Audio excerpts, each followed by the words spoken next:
Is Saturday the day where Cuban Olympic wrestler Yoel Romero finally becomes the UFC middleweight champion on his third attempt? If you're at Auckland City Kickboxing Gym, the answer would be no. Israel Adesanya will look to make his first title defence after unifying the belts when he defeated Robert Whittaker in Melbourne last October, and he won emphatically. A second round KO, something that Romero was unable to do in their two meetings of fighting against the former champion. To start, this is an interesting first defence for Adesanya, given that Paulo Costa beat Romero to succeed as the number one contender.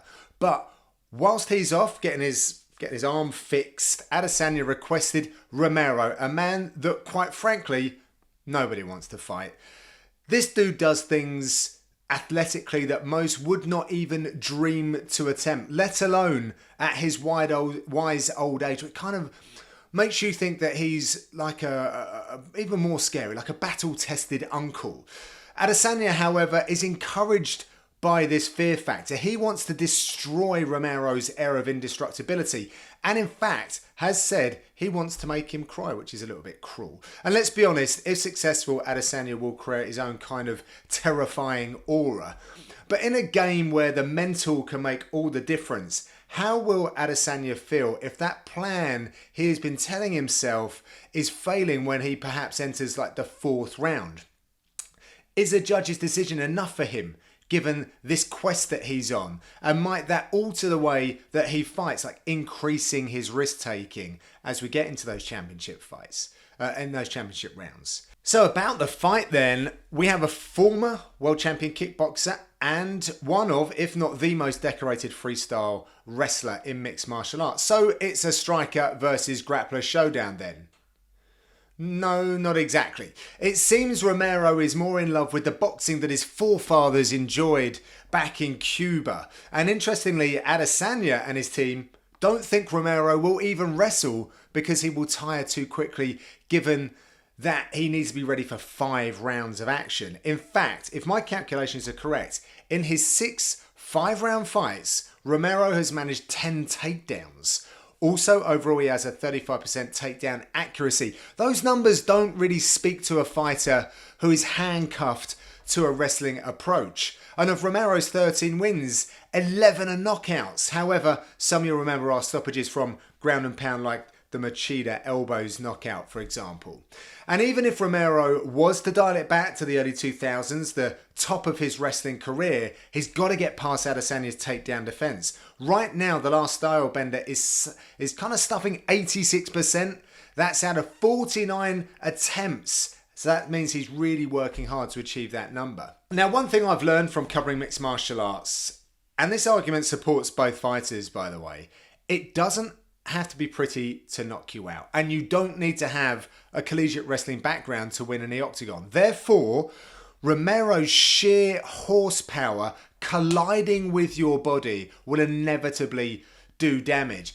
On the other side, Adesanya doesn't need every small detail to succeed as a freestyle wrestler. He needs to know how to execute effective wrestling to keep the fight in his wheelhouse, or enough to threaten a takedown if he needs or wants it.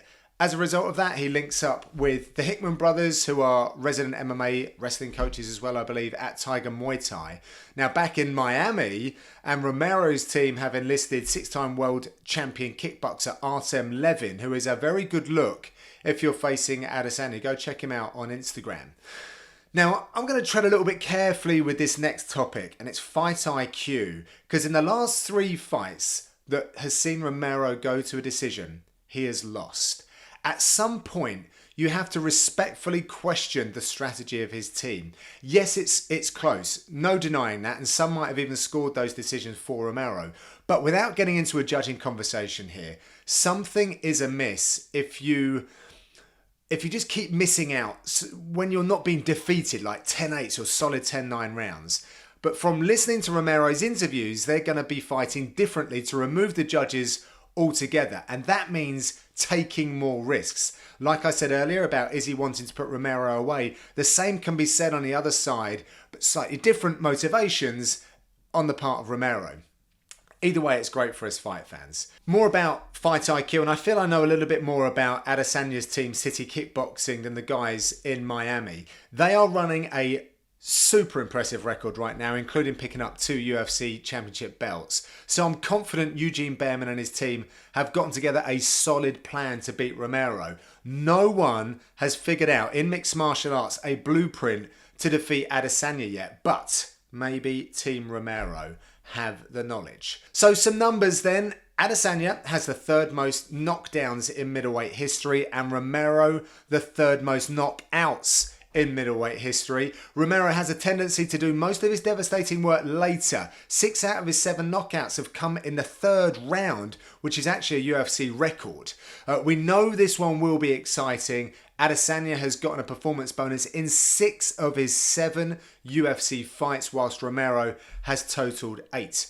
Who'll get it done? We shall see. Adesanya's rise has been incredible, as he now famously said, I did it in 2. But Romero has become a yardstick for middleweights, and it seems Adesanya has selected him to solidify his credibility in this division.